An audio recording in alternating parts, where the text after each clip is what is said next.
Hello guys, ഇന്ന് September 28 Thrippanachi കരയോഗത്തിൻ്റെ ഭാഗമായിട്ട് താലൂക്കാടിസ്ഥാനത്തിൽ ഭാരവാഹികളുടെ സാന്നിധ്യത്തിൽ ഒരു കുടുംബസംഗമം നടക്കുകയാണ്. ഈ കുടുംബസംഗമത്തിലെ ആചാരാനുഷ്ഠാനങ്ങളാണ് ഇപ്പോൾ കണ്ടുകൊണ്ടിരിക്കുന്നത്. അതിനുശേഷം ഈശ്വര പ്രാർത്ഥനയുണ്ട്. ആ പ്രാർത്ഥന കഴിഞ്ഞതിന് ശേഷം ഇപ്പോൾ ഈശ്വര പ്രാർത്ഥന നടന്നുകൊണ്ടിരിക്കുകയാണ്. അതാണ് ഇപ്പം നമ്മൾ കാണുന്നത്. ആ പ്രാർത്ഥനയ്ക്ക് ശേഷം നമ്മൾ ഇവിടെ ഒരുപാട് പേരെത്തിയിട്ടുണ്ട്. കുടുംബസംഗമം ഒരു 9:30 തുടങ്ങുമെന്നായിരുന്നു പറഞ്ഞിരുന്നത്.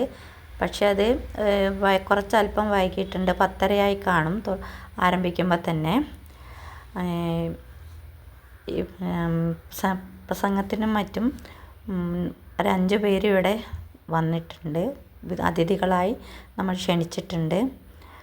പിന്നെ കീശ്ശേരി കരയോഗത്തിൽ നിന്ന് വന്ന ആളുണ്ട്. പിന്നെ താലൂക്കിൽ നിന്ന് വന്ന ഒരാളും ഇതിൽ ഇപ്പം നമുക്ക് കാണാൻ പറ്റും.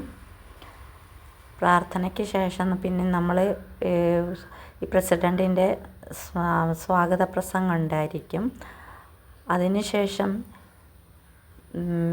സെക്രട്ടറിയുടെ വരവ് ചെലവ് കണക്കുകളൊക്കെ അവതരിപ്പിക്കുന്നുണ്ട്. ശേഷം പിന്നെ മുഖ്യാതിഥിയായ നമ്മുടെ താലൂക്കിലെ അദ്ദേഹത്തിൻ്റെ പ്രസംഗം നമുക്ക് കേൾക്കാൻ പറ്റും. പിന്നെ ഒരുപാട് പേര് വന്നുകൊണ്ടിരിക്കുന്നുണ്ട്. ഏകദേശം മറ്റ് കരയോഗത്തിനേക്കാളും ആളുകൾ നമ്മുടെ കരയോഗത്തിൽ എത്താറുണ്ട്. പല സ്ഥലങ്ങളിലും കരയോഗത്തിന് ആളുകൾ വളരെ കുറവായിരിക്കും. മലപ്പുറം ജില്ലേനെ സംബന്ധിച്ച് പറയുകയാണ്. മറ്റുള്ളതൊന്നും എനിക്കറിയില്ല. പിന്നെ ഞാൻ കണ്ടുപോകുന്ന 2-3 കരയോഗത്തിനെ പറ്റിയാണ് എനിക്ക് പറയാനുള്ളത്. അവിടെ കാണുന്നിടത്തൊക്കെ വളരെ ആൾക്കാർ കുറവായിരുന്നു. പക്ഷെ നമ്മുടെ കരയോഗത്തിൽ എപ്പോഴും ആളുകൾ കൂടുതലാണ്. അത് വരുന്നവരൊക്കെ പറയാറുണ്ട്. മുഖ്യാതിഥികളെ വിളിക്കുന്നവരൊക്കെ പറയും ഈ കരയോഗത്തിൽ ഒരുപാട് പേര് വരുന്നുണ്ട്. പക്ഷേ നായന്മാരുടെ ഒക്കെ കൂടുതലുള്ള ഒരു ഏരിയയാണ് നമ്മുടെ ഈ തൃപ്പനച്ചി കരയോഗം.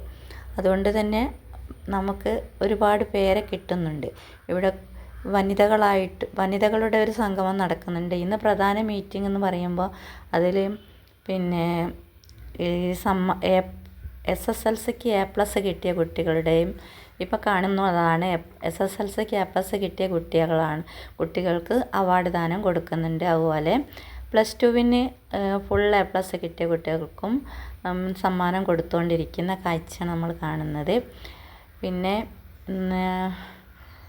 ഇപ്പോൾ കൊടുക്കുന്ന +2-ന് ഫുൾ+ കിട്ടിയ കുട്ടിക്കാണ്. പിന്നെ അടുത്തത് ഒരു എൻജിനീയറിങ്ങിന് കിട്ടിയ കുട്ടിക്ക് കൊടുക്കുന്നുണ്ട്. ചില കുട്ടികളൊന്നും സ്ഥലത്ത് എത്തിയിട്ടില്ല. പക്ഷേ അവർക്കൊക്കെ അവരുടെ രക്ഷിതാക്കളിൽ നിന്നാണ് വാങ്ങിക്കൊണ്ടിരിക്കുന്നത്.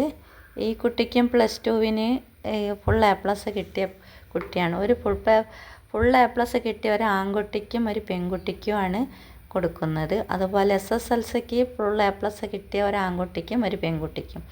ഇങ്ങനെയാണ് അവാർഡ് കൊടുത്തുകൊണ്ടിരിക്കുന്നത്. അതിപ്പോൾ കൊടുക്കുന്ന ഒരു പെൺകുട്ടിയിട്ടാണ്. അത് +2-ന് ഫുൾ A+ കിട്ടിയ കുട്ടിയാണ്. അടുത്തത് ഇപ്പോൾ അവിടെ ഫോട്ടോസൊക്കെ നടന്നുകൊണ്ടിരിക്കുന്നുണ്ട്.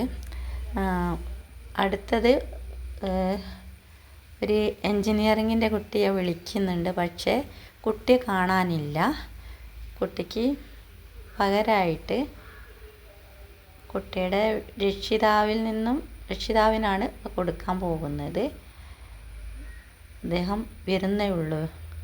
പക്ഷേ അത് വന്നുകൊണ്ടിരിക്കുകയാണെന്ന് തോന്നുന്നു. ആദരരക്ഷക് വന്നു. കുട്ടിയുടെ മുത്തശ്ശനാണെന്ന് തോന്നുന്നു.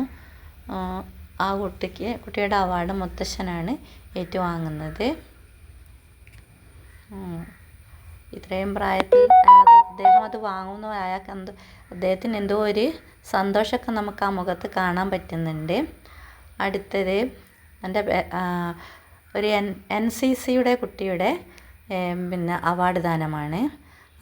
അതിനും കുട്ടി വന്നിട്ടില്ല. അതിൻ്റെ പേര് ഗൗരി നന്ദ എന്നാണ്. പക്ഷേ കുട്ടിയെ കാണാനില്ല. കുട്ടി ക്ലാസ്സിൽ പോയതാണെന്ന് തോന്നുന്നു.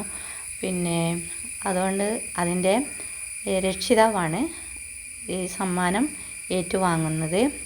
അതിന് സമ്മാനം കൊടുക്കാൻ വേണ്ടി അതിൽ തലമൂത്ത നമ്മുടെ ഒരു കാരണവത്തി ഏർപ്പാട് ചെയ്തിട്ടുണ്ട്. അവരിൽ നിന്നുമാണ് പിന്നെ ഈ ഗൗരിനന്ദയ്ക്ക് വേണ്ടിയുള്ള അവാർഡ് വാങ്ങുന്നത്. പിന്നെ അടുത്തത് ഇതേപോലെ ഒരു ആൺകുട്ടിക്ക് ഉണ്ടായിരിക്കും. അതുപോലെ പല അവാർഡുകളും അവിടെ കൊടുത്തുകൊണ്ടിരിക്കുന്നുണ്ട്. ഓരോ പ്രത്യേകം പറയാൻ കഴിയുന്നില്ല. ഇത് വേറൊരു കുട്ടിക്കുള്ള അവാർഡാണ്. അതും അതിൻ്റെ രക്ഷിതാവാണ് വാങ്ങുന്നത്. ആ കുട്ടിയും അവിടെ എത്തിയിട്ടില്ല. തുടർന്ന് എൻ്റെ ഒരു സ്വാഗത പ്രസംഗമാണ്. ഈ സ്വാഗത പ്രസംഗത്തിൽ ഓരോരുത്തരായിട്ട് വിളിക്കുന്നുണ്ട്. കൂട്ടത്തിൽ എന്നെ വിളിച്ചു. ഞാനാണ് ഇപ്പോൾ സ്വാഗത പ്രസംഗം നടത്തിക്കൊണ്ടിരിക്കുന്നത്. പിന്നെ പുരുഷന്മാരുടെ എല്ലാം പ്രസംഗം കഴിഞ്ഞിട്ടുണ്ട്. അതിന് ശേഷമാണ് ഞാൻ ചെന്നത്. അങ്ങനെ ഞാൻ പ്രസംഗിക്കുന്ന രംഗമാണ് ഇപ്പോൾ കണ്ടുകൊണ്ടിരിക്കുന്നത്.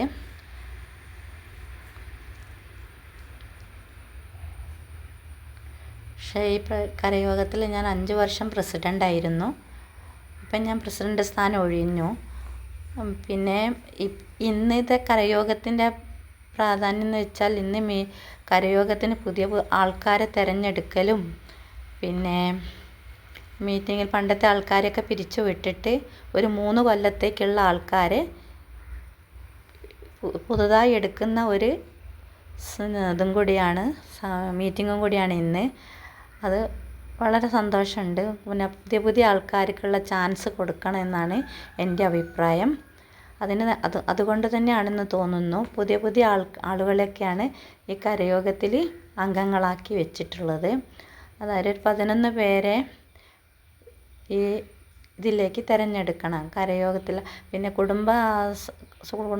പുരുഷന്മാരുടെ സെറ്റ് ആയിട്ടൊന്നുണ്ട്, ജനറലായിട്ട് മെയിൻ ഗ്രൂപ്പിൽ.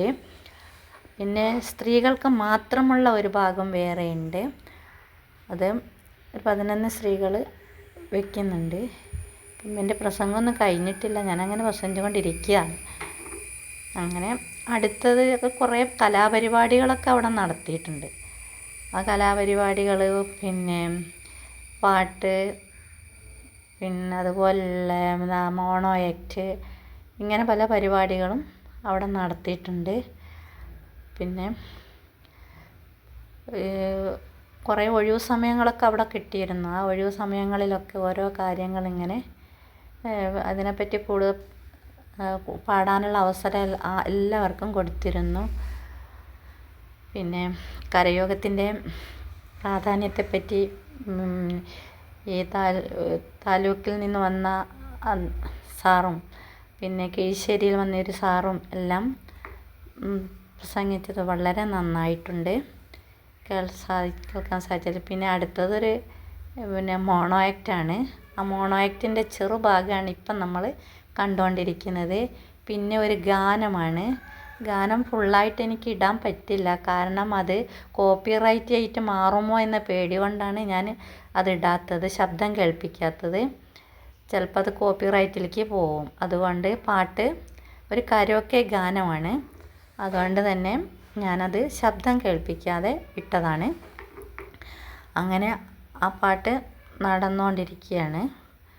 അത് വേറെ ആരുമല്ല, എൻ്റെ മകൾ തന്നെയാണ് അത് പാടുന്നത്. പാട്ടൊക്കെ നല്ല സൂപ്പറായിരുന്നു. അവൾ പാടാൻ പോകുന്ന കുട്ടിയാണ്. അതുകൊണ്ട് തന്നെ പാട്ടിന് നല്ല ഭംഗിയുണ്ടായിരുന്നു കേൾക്കാൻ. ഇതുപോലെ എനിക്കും പാടാനൊരവസരം ഉണ്ടായിരുന്നു. ഞാനാണ് അടുത്ത് പാടുന്നത്. എൻ്റെ പാട്ടോടുകൂടി ഞാൻ ഇവിടെ